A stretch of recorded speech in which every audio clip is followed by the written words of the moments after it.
Well, ladies and gentlemen, welcome to my presentation on why methane is not a powerful greenhouse gas. Yes, that is correct, it is not. But by way of background, if there were no greenhouse gases, Earth's average temperature would be minus 17 degrees C. It is currently plus 14 degrees C. Greenhouse gases warm our planet by 31 degrees C. They are vital for our survival. And you can see here a little bit of information about myself, and you may guess I'm taking a common sense approach to this topic. Some scientists indicated that molecule for molecule, methane is a more powerful greenhouse gas than carbon dioxide, herein referred to as CO2. Here are some statements about methane's role in warming our planet. Methane is also a powerful greenhouse gas, so its presence in the atmosphere affects Earth's temperature and climate system. Methane is more than 25 times as potent as carbon dioxide in trapping heat in the atmosphere. Methane has more than 80 times the warming power of carbon dioxide. At least 25% of today's global warming is driven by methane from human actions. Some now quote that as 30%. Based on mathematical models and calculations, experts recommend discontinuing the use of natural gas because methane is its major ingredient. They want to ban the beef industry because cattle each belch over 100 kilograms of methane annually. Some want to ban the use of methane to produce nitrogen-based fertilizers. I mean, why? Methane is not a villain. First, a little knowledge about radiation and Earth's heat balance. Planet Earth is warmed by the sun. Its radiation heats the planet during the day, warming it up to an average of 14 degrees C. That balance is maintained by about 30% of the radiation being reflected back into space. The other 70% is absorbed by Earth and its atmosphere. Our temperature is a balance between the incoming and outgoing radiation. It is modified by greenhouse gas molecules in the atmosphere, capturing some of that radiation. The amount of radiation emitted at given temperatures is well known. They are illustrated in these log-log plots. The 5577 degree K curve represents the emission from the sun's surface temperature of 5500 degrees C. The 300 degree K curve closely represents the emissions from the Earth's average temperature of 14 degrees C or 297 degrees K. Log-log plots are difficult to understand. Linear plots are just much easier. This is a plot of the sun's emission. It has been adjusted to its intensity above the Earth's atmosphere. The strongest radiation, about 1.8 kilowatts per square meter, is in the visible range. There is lots of ultraviolet and infrared radiation as well. That curve is what the theory in the previous slide predicts. To find out how it relates to observation, keep your eyes on the two green arrows. They didn't move. This slide shows some measured results. The vertical axis is radiance or power at the wavelength. The wavelength is shown in the horizontal scale. The theoretical curve closely matches the observed solar spectrum. The yellow zone shows the intensities measured above Earth's atmosphere. The red zones show the intensities measured at sea level. The differences between the red and yellow zones are due to atmospheric scattering and absorption of the incident sunlight. The scattering is what gives us the blue sky on a cloudless day. It is also the reason why areas that are shaded are still visible during the day. Each yellow zone among the red zones has a chemical symbol associated with it. That indicates the radiation was absorbed by that greenhouse gas. Now, it helps to understand them by knowing the absorption spectra of the different atmospheric greenhouse gases. And this shows the absorption spectra of the 5 different atmospheric greenhouse gases indicated. The results were taken with gases in laboratory conditions, not in the atmosphere. The wavelengths used are the horizontal scale. Each has a vertical scale from 0 to 100%. 0 means the gas did not absorb any radiation at that wavelength. 100% means it totally absorbed all the radiation at that wavelength. The plot extends from 0.1 micron, or 100 nanometers, which is ultraviolet light, to 100 microns, which is microwave radiation. Its range of 1,000 covers all the radiation with which Earth is involved. This shows how the absorption of peaks in slide 7 match the measured atmospheric absorption peaks shown in slide 6. Starting on the right-hand side, this large ozone absorption block of slide 7 shows up as a small anomaly near the 250 nanometers of slide 6. The small slide 7 ozone peak at almost 8 microns shows up in this absorption band. Each of these 5 water vapor peaks in slide 7 show up in the slide 6 spectrum. Water vapor absorbs incoming solar radiation. It is part of the heat absorption by greenhouse gases that keep our planet 31 degrees C warmer than it otherwise would be. Carbon dioxide shows a little peak absorption at just over 2 microns. It shows up here. Just to the right in slide 6 is a much stronger CO2 peak, around 2.5 microns. But it is totally covered by the water peak at a slightly greater wavelength range. Water vapor will absorb that radiation even if there is no atmospheric CO2. The same radiation can't be absorbed twice. This shows that the emissions from bodies at different temperatures is well known and has been measured. The absorption spectra are well known. The match between field observation and laboratory measurements is very good. That takes care of the sun's radiation and its interaction with the atmosphere. Now we need to look at what happens to radiation on its way out. To understand that, a linear plot of a 300 degrees K curve from slide 4 is plotted in A. It shows a linear plot from 5 micron to 50 micron. Slide 4 is a reminder of the form of the log-log plot. Slide 5 is a reminder of the sun's spectrum. It is used to show the 2 linear spectra's shape are very similar. Their scales are very different. In this field, some researchers like to start with the shortest wavelength on the left-hand side.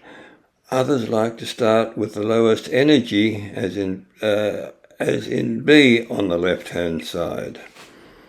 The main feature to note is that the maximum energy radiation from Earth is at about 15 microns wavelength. This is a measured spectrum of the radiation detected by the Nimbus 4 satellite about 1,000 kilometers over the tropical Pacific Ocean. It plots the lowest energy on the left-hand side. The top dashed line is the power expected if all of the radiation emitted was at 100 degrees K or 27 degrees C. The other dashed lines show the intensity of the radiation at that indicated temperature. The jittery line is the experimentally measured intensity of the microwaves at the wavelengths indicated above the plot. This slide gives greater details. The solid red line shows approximately what the spectrum would look like from idealized 24 degrees C emissions. In the wavelength band 8 to 9 microns and 10 to 11.5 microns, the measured curve meets the theoretical curve. That means there are no greenhouse gases to absorb that radiation. It also means the ocean's surface temperature was about 24 degrees C. The dotted red line shows what the ideal spectrum would look like if water vapor was the only greenhouse gas. Starting from the left-hand side, water vapor shows a significant absorption by itself from 18 to 25 microns. Although the absorption band shows it is 100%, the dotted red line and water curves both indicate they only have absorbed about 20% of the radiation. The reason is that water vapor molecules absorb heat and re-radiate it. Some radiation goes up, some goes down. That which is radiated up eventually reaches a stage where there are no more water molecules above them to absorb. That upward radiation goes into space.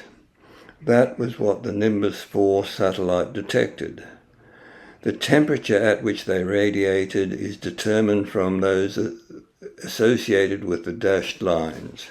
At the 20 to 25 micron range, that is close to 260 degrees K, a little below water's freezing temperature. At this 6 micron end, the temperature is closer to 230 degrees K. Centered around 15 microns is the CO2's absorption band. It radiates a lot at 220 degrees K, about minus 45 degrees C. It is worth noting that water vapor takes a lot of CO2's radiation. This insert from the appropriate section of slide 7's absorption showed just how much water vapor absorption band overlaps CO2's absorption band. Oxygen-ozone absorption is also detected. Some of it radiates at about 0 degrees C.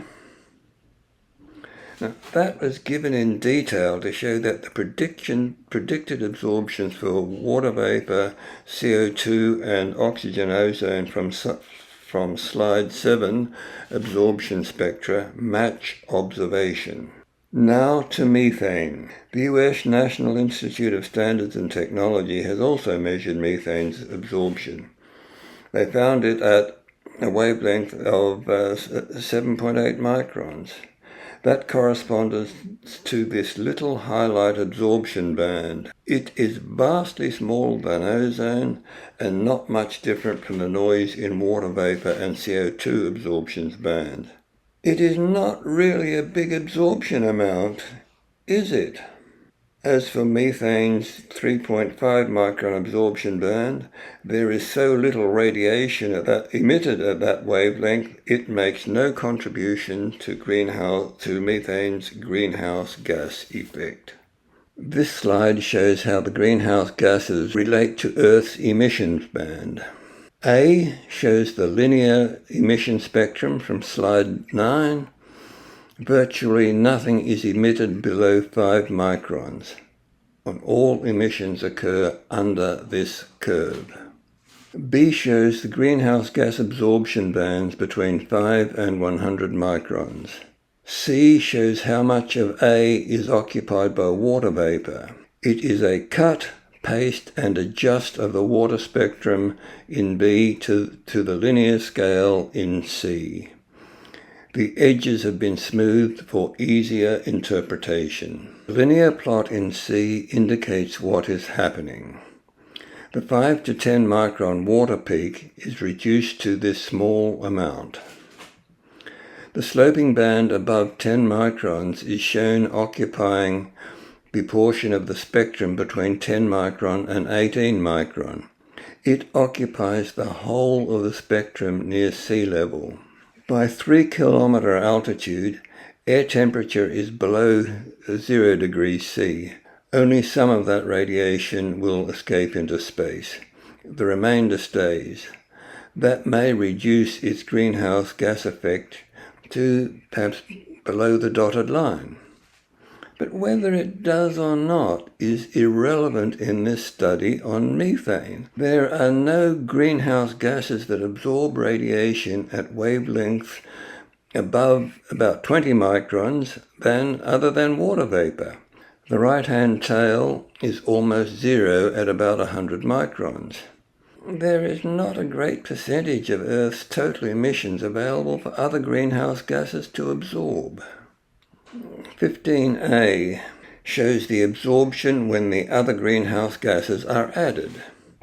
It shows that CO2 fills over half of the emission spectrum that is not occupied by water vapor. CO2's absorption is a broad band at Earth's greatest energy emission, but about a third of its absorption is overlapped by water vapor.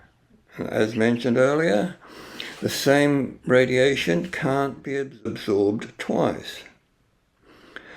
When plotted on this linear scale, the methane and ozone absorption effects are very minor. Nitrous oxide has not been included for two reasons. Its absorption band at 5 microns is at the shortest wavelength emitted by Earth's radiation. There is no greenhouse gas radiation for it to absorb. Its approximately 7.8 microns band directly overlaps methane's 7.8 microns absorption band. That raises the question, could that band labeled CH4 absorption be by nitrous oxide? That makes it difficult to accurately and definitely measure the effect of methane on warming the planet. So how did the experts work out that methane molecules were 25, 80, 120, or any other number times more powerful than CO2 molecules? Part of it involves knowing the ratio of CO2 to methane molecules in the atmosphere. There are about 200 CO2 molecules for every methane molecule. One way is to get more accurate and up-to-date figures from satellite data like this Nimbus 4 spectrum as shown earlier. The detail will not have changed much. Then measure the areas under the circled peaks. Methane absorption is small. CO2's is large. If the methane area fits into CO2 area 200 times, they are as powerful as each other on a molecule-to-molecule basis. If it fits in 100 times, methane is twice as powerful per molecule than CO2. To be 80 times more powerful, the area of this little peak needs to fit 2.5 times into the big peak. Even then, it is not certain, because there is no surety this peak is not due to nitrous oxide. In other words, it cannot be done experimentally. It can only be done theoretically. It is said that greenhouse gases can absorb radiation because they have 3 or more atoms. That gives them the ability for the additional atoms to vibrate sideways, as shown here. 2 atoms in a gas molecule cannot vibrate sideways. There are 2 theories as to why methane should be a strong greenhouse gas. One is that methane has 4 hydrogen atoms attached to a carbon atom. As such, it should have many more ways for atoms to vibrate within the molecule than either water or CO2 molecules. Water has only 2 hydrogen atoms attached to a carbon atom. Carbon dioxide has 2 much larger oxygen atoms attached to 1 carbon atom. It is a reasonable assumption, and calculations could indicate that methane's 4 lighter hydrogen atoms have more degrees of freedom to absorb more radiation than CO2's much heavier oxygen atoms.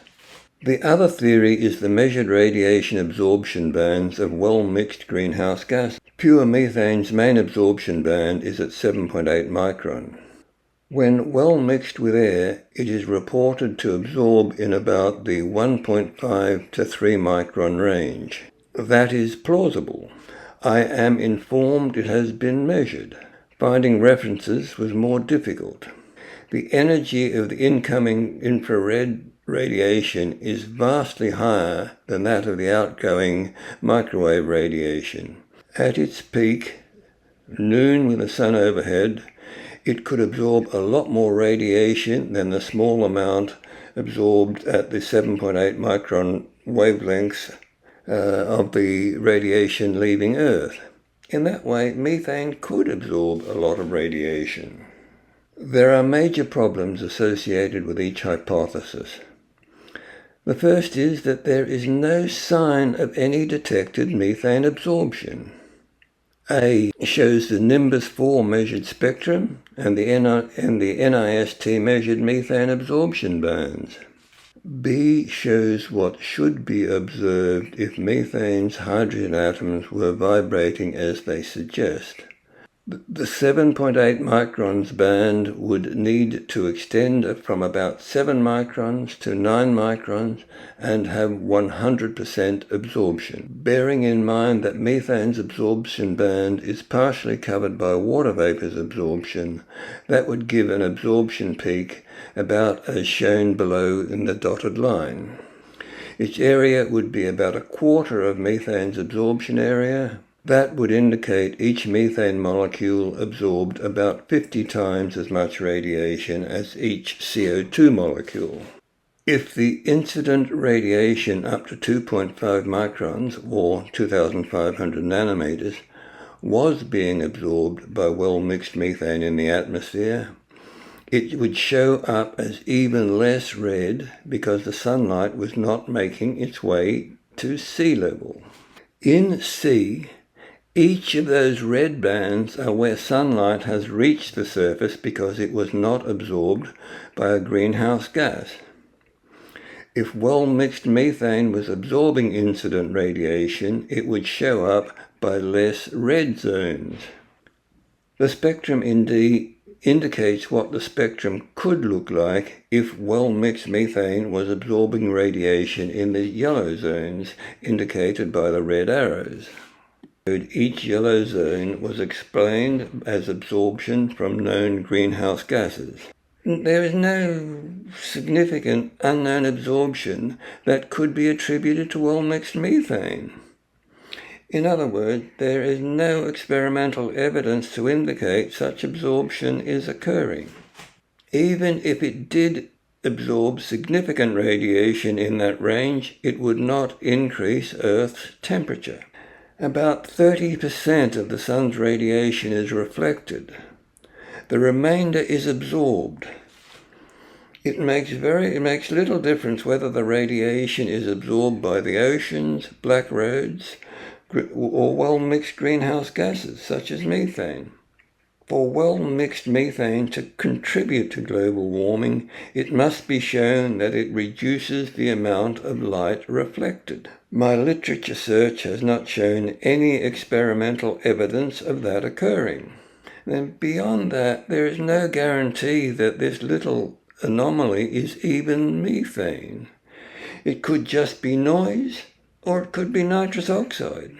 If it were a methane peak, and molecule for molecule, methane was 80 times more powerful than CO2 at absorbing all Earth's radiation, this little blip would have to be 40% of the size of CO2's absorption band and be proven to be entirely due to methane, with none due to nitrous oxide. A reasonably extensive literature search shows there seems to be no experimental evidence to support the idea that methane is a strong greenhouse gas. So just how did the experts get it so wrong? We need to go back to their theory of why some gases are greenhouse gases and others are not. The top images is a repeat of slide 17's illustrations of the wagging atoms theorem. The spectra below give an approximate indication of the energy of photons at the indicated wavelengths. It all shows the energy equivalent of the particles. CO2's peak is around about 0.1 eV, or electron volt. An oxygen nucleus has a mass equivalent of about 1.5 times 10 to the 10th eV. To suggest that photons with an energy of about 0.1 eV, the microwave energy that excites CO2 to absorb it, would cause oxygen nuclei, which have a mass equivalent of over 10 to the 11th, to vibrate, is fanciful thinking. No, tail wagging is not how greenhouse gases work.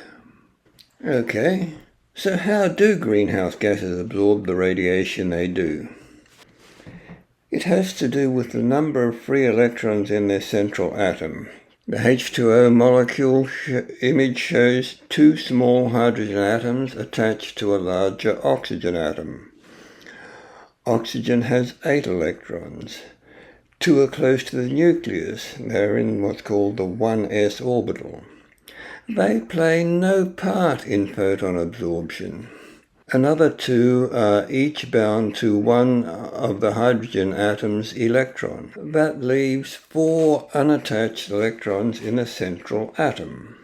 The white arrow in the bottom molecule illustration shows an unbound electron approaching a bound electron. Maybe it knocks it out with the energy it has absorbed. And there are other ways free electrons can absorb low-energy photons. But there is no way a slightly more energetic electron, mass 0.5 MeV, can make a 938 MeV per c squared proton change its trajectory. It just won't happen. This shows the arrangement in a CO2 molecule. Carbon has 6 electrons. 2 are close to the nucleus in the 1s orbital. 2 are bound, 1 each to oxygen. That only leaves 2 electrons free to interact with incoming photons. CO2 absorbs less photons than water. Now we come to methane.